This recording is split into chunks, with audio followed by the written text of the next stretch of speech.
So ayan, nag-start na akong mag-decorate. Nilalagay ko na rin yung cortina. At pagkatapos, ilalagay ko na yung kulay violet na design ko. Ayan. Hindi ko alam yung tawag dyan. Basta bumili na lang ako.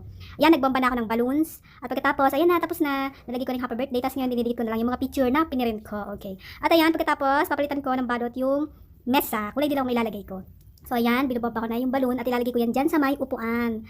At pagkatapos, lalagyan ko to ng cortina kasi may mga nakalagay na sapatos para hindi siya pangit tignan. So ayan, nasi-set up ko na yung mga balloon. Yung isa nalagay ko na at yung kabila dito naman. So lalagyan ko yung bawat upuan yan para may design. Ito pala, inulit ko yan kasi magulo. So ayan, natapos na. So, gagawa naman ako ngayon ng fruit salad. Yung celebration ng birthday ni Jackson, may part 1 at saka part 2. Ito, part 1 to. Yan, natapos ko na ang fruit salad. So, i-rep ko na yan at gagawa naman ako ng Shanghai. Ayan, sinari ang paghihiwa at pagkatapos nilagay ko na yung giniling na manok. Manok yan. Ayan, nagluluto na ako ng mga handa ni Jackson. Mabilis lang yan. Okay, nalagay ko na yung pansit. Ito na yung hipon. Siyempre, magluluto naman ako ng spaghetti. Ayan, at nagluluto na rin ako ng sauce. At pagkatapos niyan, ayan na, ready na. Okay, yan ang mga handa.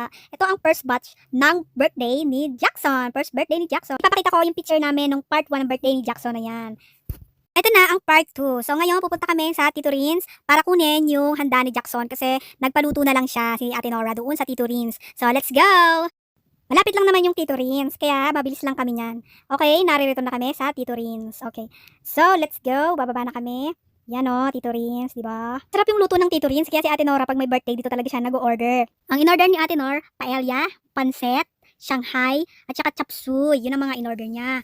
Napakita ni Kuya yung mga pinag-order ni Ate Norang food. Sine-double check niya kung tama ba at may kulang. So ngayon, papunta na kami. Yan, dadalhin na namin dun sa may trike. Pa-service kasi kami ng trike. Nagpahintay na kami. So kaya, alika na. Pauwi na kami. Let's go. Bye-bye.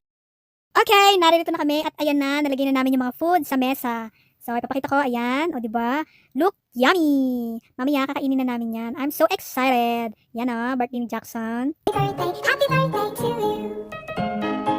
Itsura ni Jackson, takang-taka. Hindi niya alam kung anong nangyayari sa paligid niya. Okay, kainan na. Let's go! Happy birthday, happy birthday, happy birthday to you. Happy birthday to you. Happy birthday to you. Happy birthday, happy birthday, happy birthday to you. Happy birthday to you. Happy birthday to you. Happy birthday, happy birthday, happy birthday to you.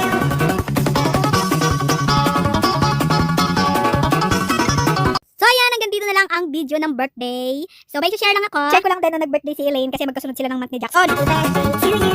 Happy birthday, happy birthday, happy birthday to you. Sana yumama kayo. At maging mabait. Tada! Wala na, tapos na ang party.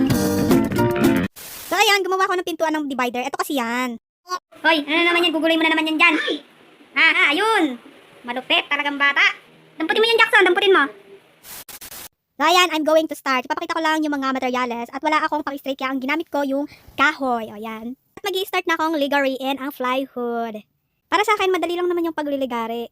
Kasi manipis lang naman kasi yung binili kong plywood, hindi na ako bumili ng makapal. Kasi kung yung bibilhin ko makapal, mahirap ligariin yun. Kaya yung pinakamanipis talaga yung binili ko. Pang pinto lang naman dun sa gagawin ko na yan, sa divider. Gumawa rin ako ng pintong maliit kasi may iba akong ilalagay para dun sa pinakataas. So ayan, ilalagyan ko na ng kahoy, sinusukat ko. Literal ko talagang sinusukat para eksakto yung sukat ng kahoy na ilalagay ko. Ayan, sinusukatan ko muna lahat. Tapos na, ayan. So, nasukatan ko na lahat. Ngayon naman ay ilalagay ko na yung mga kahoy na sinukat ko. Ilalagay ko na yan dyan sa mga bawat gilid para mas matibay.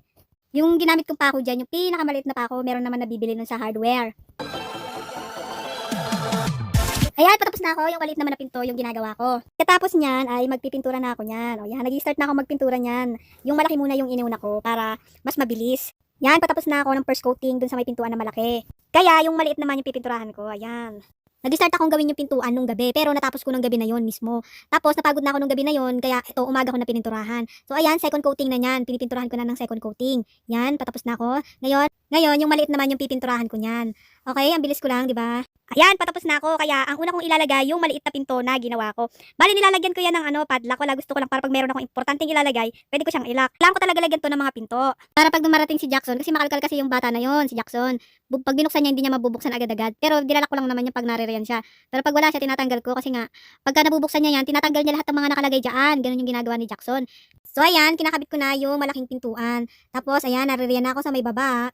Ang bilis lang, di ba? Madali lang naman kasi itong gawin. So, ayan, nilalagyan ko na pwedeng lagyan ng padlock. Ayan, nalagyan ko na siya. So, ayan, natapos ko na. Okay, papakita ko na yung itsura. Tignan natin yung sa may taas.